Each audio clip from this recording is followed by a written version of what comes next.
講完嘅人體設定之後呢，我哋就入第一個重量級，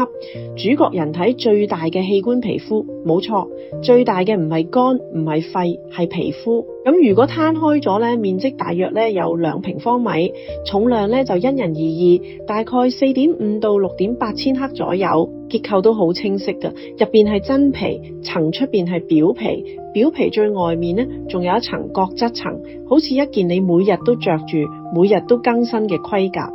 而且呢件盔甲更新得超級快，我哋每分鐘大約會甩25000個表皮細胞。你而家聽緊我講呢段說話嘅同時呢，你塊皮膚其實已經喺度落緊人形雪，所以有人講得好有哲理，我哋每一個人都不停咁變成塵土。更誇張嘅係，如果你將一年甩落嚟嘅皮屑全部收埋，差唔多有1斤重，皮膚上仲有一個令青春期好煩惱嘅系統，就係毛囊。我哋身上大約有200萬到500萬個毛囊，一塞就變黑頭，一發炎就變暗瘡，再拖落去就升級做痤瘡。好多青少年嘅煩惱其實就係毛囊發脾氣。跟住就講膚色呢樣嘢，人類祖先都嚟自同一片土地，咁點解之後有人膚色淺嘅，有人深咗呢？作者提到一個關鍵點，我哋以前高估咗膚色改變所需嘅時間，好多人以為要成萬年先會變色，但係其實如果有啱嘅環境壓力，2-3千年都已經可以有明顯變化。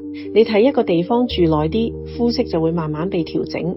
其中一個解釋同維他命 D 有關。狩獵採集時代，人哋可以喺魚類同埋野味度攞到多啲維他命 D， 但係當農業興起飲食結構改變，特別係搬去北緯地區，維他命 D 攝取同日照都少咗，呢個時候淺色皮膚反而有優勢，更容易由陽光合成多咗維他命 D， 都難怪喺北歐、加拿大呢啲地方，就算膚色好淺，冬天嘅陽光都弱到唔夠用。書入邊仲提到一個好驚人嘅估計，全球大約有50%嘅人喺1年入邊某段時間會缺乏維他命 D。喺高緯度地區呢個比例甚至可以高達98%，所以你會發現呢，膚色唔淨只係外表唔同，其實背後呢係一套同生存有關嘅化學計算。我哋每個人都試過嗰種毛管戙起雞皮嘅時候，唔好以為佢淨係情緒反應，其實佢有功能令你睇落去大隻啲，唔好嘢。你一驚毛髮就會豎起身。如果擺翻去原始時代嗰陣時，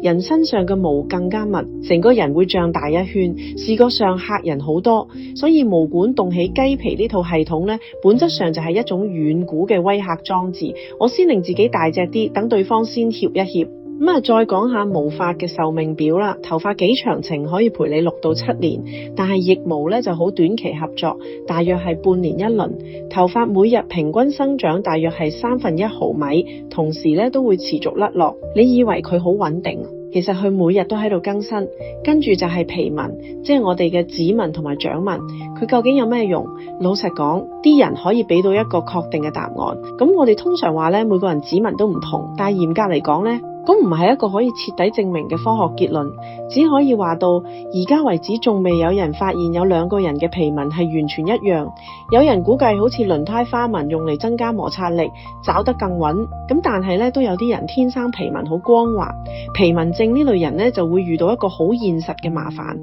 指紋鎖可能根本認唔到嘅。